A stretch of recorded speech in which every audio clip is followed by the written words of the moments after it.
Buenas noches a todos. Nos hemos reunido hoy para hablar de un tema curioso y yo creo que interesante, que es el bien y el mal. Y es interesante porque estamos viviendo en él todos los días. Nosotros vivimos, eh, vivimos un tipo de vida en el cual nuestra realidad es dual. Pasamos del blanco al negro, del bien al mal, de lo bueno a lo malo, de lo de arriba y lo de abajo, y entonces siempre vamos a dos bandas, básicamente. Todo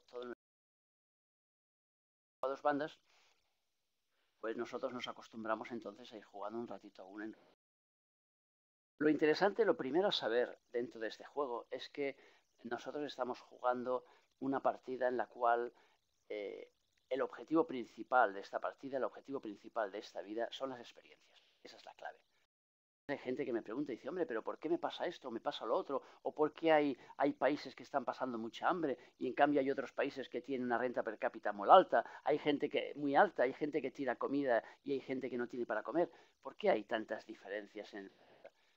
Precisamente porque la vida que estamos viviendo es una vida que está basada en la necesidad de adquirir experiencias. Ese es el juego. Básicamente nos tenemos que pasar la vida adquiriendo experiencias.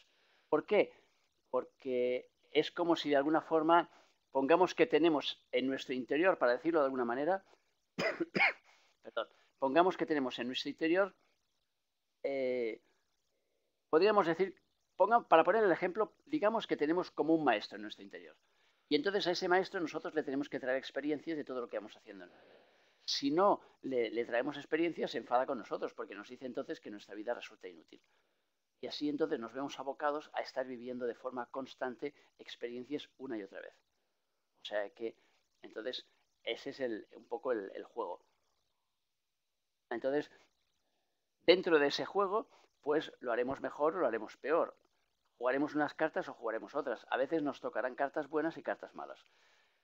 Sea lo que nos toque, lo que también hay que entender es que no es por casualidad. Las cosas que vivimos porque tal como decía mi padre, el universo no planta nada. Como el universo no planta nada, pues entonces somos nosotros los que estamos. Vamos a poner aquí esto para que veáis aquí el dibujo este precioso en lugar de estar. Entonces, el tema del bien y del mal. ¿Qué es lo que está bien y qué es lo que está mal en nuestra vida? Cuando nosotros analizamos un poco este tema y lo analizamos en profundidad, nos damos cuenta de que en realidad lo que está bien o lo que está mal viene en función de la forma en que nosotros enfoquemos nuestra realidad. Es decir, por ejemplo, hace un momento, pues acaba de marcar la selección española un gol a la selección portuguesa. Entonces, claro, desde el punto de vista de español, yo soy español, pues entonces a mí me parece que está bien. O sea que para mí es un bien para España. En cambio, si lo miramos desde el punto de vista de Portugal, entonces estará mal, porque para un portugués es malo si le mete un gol a España. Si sucede al revés y es el Cristiano Ronaldo el que nos coloca un gol, entonces para Portugal será bueno y para España será malo. Entonces, si tuviéramos que definir, entonces si es bueno o si es malo que se marquen goles, ¿cómo lo definimos? O sea, ¿hacia qué lado nos decantamos? Pues nos decantaremos en función de nuestros favoritismos, en función de lo que nosotros pensemos que es. Si nos encontramos, por ejemplo, con la anécdota que yo explico a veces del Boy Scout. Es decir, sabéis que los Boy Scouts son aquella asociación de gente que se dedican a ayudar a los demás y que tienen que ir haciendo sus buenas obras. Y entonces llega por la noche uno de los Boy Scouts a su jefe y entonces le dice, bueno, dice, ¿cuál ha sido tu buena obra de hoy? Y entonces le dice, bueno, pues he ayudado a una anciana a atravesar la calle. Le llamas una buena obra, no podías hacer nada mejor. Dice, hombre, si hubieras visto... Tenemos aquel joven estirando de la anciana como un animal allí para hacerla cruzar la calle allí a lo bestia, porque aquel ha decidido que el cruzar la calle estaba bien. Pero claro, para la anciana estaba mal. Por lo cual, cuando acabe de cruzar la calle, ¿qué sucederá? Pues cuando se vaya aquel Boy Scout pesado, la anciana aquella volverá a atravesar otra vez al otro lado, que es donde quiere estar. Entonces, el juego de la vida, el juego del bien y del mal, irá siempre en función de cómo nosotros asimilemos la jugada. Volvamos a poner un ejemplo. Hemos tenido una guerra, por ejemplo, la guerra de Irak, en la cual pues había un eje que se decía el eje del bien, que luchaba contra otro eje al que llamaban el eje del mal. Claro, el resultado son muchos hombres muertos. hombres, muchos seres. Claro, ¿desde qué punto de vista lo miramos? Si lo miramos desde el punto de vista de Bush, entonces entendemos que aquello estaba bien. O sea, que era el bien que luchaba contra el malo. Al menos eso es lo que quería vendernos. Si lo miramos desde el punto de vista de los iraquíes, tremendamente mal. Tienen todo un país destrozado. Entonces, ¿cómo hacemos para poder determinar si aquello es bueno o aquello es malo? Complejo. O al menos es complejo determinarlo de una forma tajante. Es complejo decir que esto es bueno o es malo. Al final, ¿qué concluiremos entonces? Que depende para quién. El asunto de que está bien o está mal depende para quién. Cuando miramos un partido político decimos, este es mi partido contrario, pues está mal todo lo que hace. Este es el que yo apoyo, está bien. En nuestra vida personal vivimos las cosas bajo el mismo prisma. ¿Qué es lo que tenemos que hacer entonces para empezar a dilucidar el punto de diferencia entre las dos cosas o para empezar a encauzar nuestra vida de una forma determinada? Pues lo primero es que tenemos que empezar a ampliar, a ensanchar nuestras miras. Eso significa que tenemos que empezar a comprender el punto de vista ajeno. Es decir, si nosotros decimos que el bien o el mal no es algo que sea absoluto, sino que es algo relativo en función del punto de vista, tenemos entonces que aceptar que para el que está haciendo las cosas en contra nuestra, su punto de vista es distinto. Y entonces, a partir del momento que nos damos cuenta de esto, empezamos a cambiar nuestra actitud hacia esa persona. Imaginemos, por ejemplo, un jefe que se está portando de una forma despótica con nosotros. Desde nuestro punto de vista es muy mala esa persona, porque se está portando mal.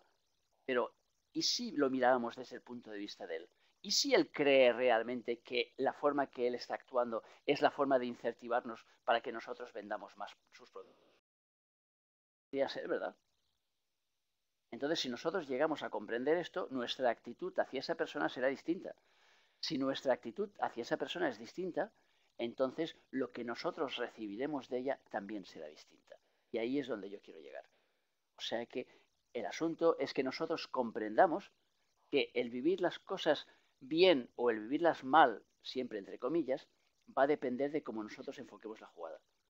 En la medida en que nosotros seamos capaces de cambiar esa realidad y por lo tanto empezar a enfocar las cosas de forma distinta en nuestra vida, no procurar que el otro cambie y que el otro sea distinto, sino enfocarlas nosotros de una forma diferente, entonces el resultado que tendremos también será diferente. De ahí, por ejemplo, que hayamos lanzado, como sabéis, en el Facebook la red de los osos amorosos. Habrá gente que pensará que es una tontería y que es una chorrada, que total, va, hoy enviamos un abrazo y hoy mandamos un corazón y hoy hacemos una estrella de luz y hoy pues damos un beso y hoy hacemos una sonrisa para el otro. Pero todas esas actitudes que yo os propongo realizar son actitudes que en realidad os llevan a realizar cambios sobre vosotros mismos. Porque si en lugar de litigar contra el jefe, en lugar de estarle diciendo todo el día a los de alrededor vuestro, a la familia, a los amigos, que tenéis un jefe despótico, que tenéis un jefe malísimo, que tenéis un jefe que os hace bullying, o que se hace zapping, o que se hace pringing, o que se hace chunging, queráis, si en lugar de eso empezáis a mandarle abrazos, empezáis a mandarle corazones, cambiará la relación con vosotros. Y en el momento que cambie la relación, entonces vuestra visión del jefe también, que el jefe que parecía tan malo dejará de parecer tan malo. En el universo se mueven básicamente dos fuerzas principales. Una fuerza que llamamos la fuerza de atracción. Y entonces decimos que todas las cosas que están en orden con el universo, y fijaros que ya no os hablo de las que están bien o las que están mal, las que están en orden con el universo, o sea, que están en la misma dirección del universo, que son correctas para el universo, esas están como en una cinta. ¿Os imagináis las cintas que hay en el aeropuerto que cuando os subís encima esa cinta os va transportando y que aunque estéis parados en la cinta os acaba llevando al otro lado? Y si camináis por ella vais más deprisa. Esa es la fuerza de atracción.